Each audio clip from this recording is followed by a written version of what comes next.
السلام علیکم اسٹوڈنٹس، آج ہم کلاس 7 کی اردو پڑھیں گے۔ اس میں آپ کو جو سبق پڑھانے جا رہی ہوں وہ ہے حمد باری تعالیٰ۔ ہم جانتے ہیں کہ حمد کے معنی ہیں اللہ تعالیٰ کی تعریف بیان کرنا اور اس کی قدرت اور تخلیقات کا ذکر کرنا۔ بلند خوانی کے دوران میں آپ کو اس حمد میں موجود مشکل الفاظ کے معنی بھی بتاؤں گی اور اس حمد کے شاعر کا نام ہے حفیظ جلندری۔ آئیے اب ہم بلند خوانی کی شروعات کرتے ہیں۔ اسی کے نام سے آغاز ہے اس شاہ نامے کا، ہمیشہ جس کے در پر سر جھکا رہتا ہے خامے کا۔ اس شعر میں شاعر حفیظ جلندری کہہ رہے ہیں کہ ہم تمام تر کاموں کی ابتدا اللہ رب العزت کے بابرکت نام سے کرتے ہیں۔ پھر شاعر کہہ رہے ہیں کہ یہ حمد لکھنے والے کا سر بھی ہمیشہ اس رب العزت کی تعظیم میں جھکا رہتا ہے۔ یہاں لفظ استعمال ہوا ہے خامے، خامے کا مطلب ہے لکھنے والا۔ دوسرا شعر ہے، اسی نے ایک حرف کن سے پیدا کر دیا عالم، کشاکش کی صدائیں ہا و ہو سے بھر دیا عالم۔ اس شعر میں شاعر حفیظ جلندری کہہ رہے ہیں کہ اللہ تعالیٰ نے ہو جا کہہ کر پوری کائنات تخلیق کر دی، پھر مختلف آوازوں، شور و غل سے یعنی مختلف جانداروں کی تخلیقات سے اس دنیا کو بھر دیا۔ تیسرا شعر ہے، نظام آسمانی ہے اسی کی حکمرانی سے، بہار جاودانی ہے اسی کی باغبانی سے۔ اس شعر میں شاعر حفیظ جلندری کہہ رہے ہیں کہ آسمان کا تمام تر نظام بنانے والی ذات صرف اور صرف اللہ رب العزت کی ہے۔ یہ سب ہمیشہ رہنے والی خوبصورتی، یعنی یہاں دنیا کو ایک باغ سے تشبیہ دے کر کہا کہ اس خوبصورت باغ کی باغبانی کرنے والی ذات بھی اللہ تعالیٰ ہی کی ہے۔ چوتھا شعر ہے، اسی کے نور سے پر نور ہیں شمس و قمر تارے، وہی ثابت ہے جس کے گرد پھرتے ہیں سیارے۔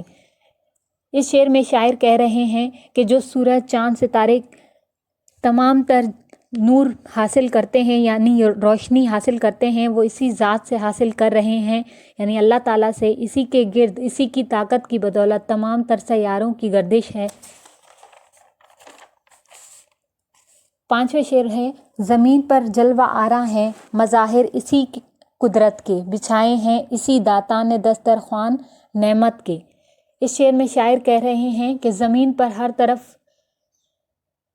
طرف اسی کی قدرت کے مناظر نظر آتے ہیں۔ اسی ذات باری تعالیٰ نے تمام تر کھانے پینے کی اشیاء ہمارے لیے تخلیق کی ہیں اور ہمیں ان کی نعمتوں کا شکر گزار ہونا چاہیے۔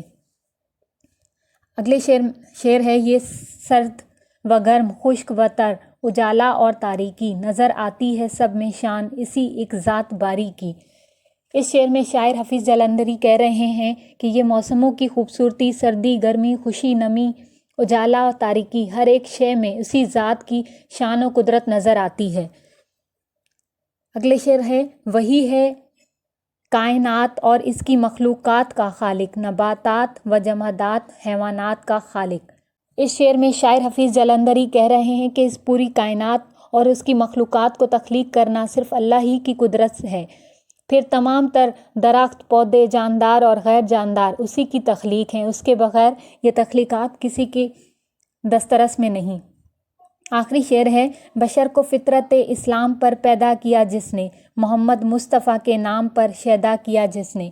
اس شعر میں شاعر کہہ رہے ہیں کہ انسان کو اس لیے پیدا کیا گیا کہ وہ دین کو اپنائے اور سیدھے راستے پر چلے، یعنی اللہ تعالیٰ کے بتائے ہوئے راستے پر چلے اور اس کے انبیاء پر ایمان لائے اور نبی پاک صلی اللہ علیہ وآلہ وسلم سے محبت اور عقیدت کو لازم و ملزوم قرار دے دیا گیا، تاکہ یہ پوری کائنات جس کے لیے تخلیق کی گئی ہے، تمام تر دنیا اسی سے محبت کے جذبے سے اپنے دل کو سرشار کر دے۔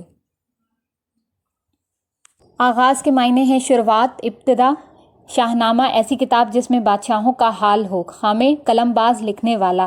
کن کے معنی ہیں ہو جا، وجود میں آ جانا۔ عالم، زمانہ، دنیا۔ کشاکش، کھینچا تانی، تکرار۔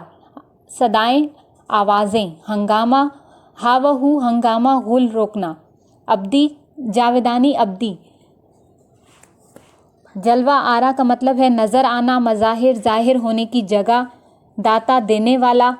تر، گیلا۔ تاریکی، اندھیرا، سیاہی۔ خالق، تخلیق کرنے والا، بنانے والا۔ نباتات، پودے، درخت وغیرہ۔ جمادات، غیر مادی اشیاء، بے جان چیزیں۔ حیوانات، جاندار، مویشی۔ شیدا، فدا ہونا، قربان ہونا۔